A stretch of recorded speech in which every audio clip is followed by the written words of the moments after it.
তোমার বাবারে কই আমার ভোটটা দিতে যাও। তুমিও বললো, তুমিও তোমার পরিবারে বললো। আচ্ছা এই লো ভাতিজা, তোমারে বাড়াই দিছি, ভোটটা কিন্তু এবার আমারই দিও। আরে কাকা আপনি এলন কাকা, আপনারে বাড়াই দিছি কাকা, ভোটটা কিন্তু এবার আমারই দিয়ে। ঠিক আছে। ঠিক আছে যান।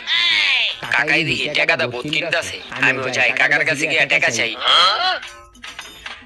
কাকা আপনি কি ভোট কিনতাছেন? ও ভাতিজা, ভোট তো কিনতাছি, যে অবস্থা ভোট কিনা ছাড়া উপায় নাই। তাহলে কাকা আমার ভোটটাও কিনেন।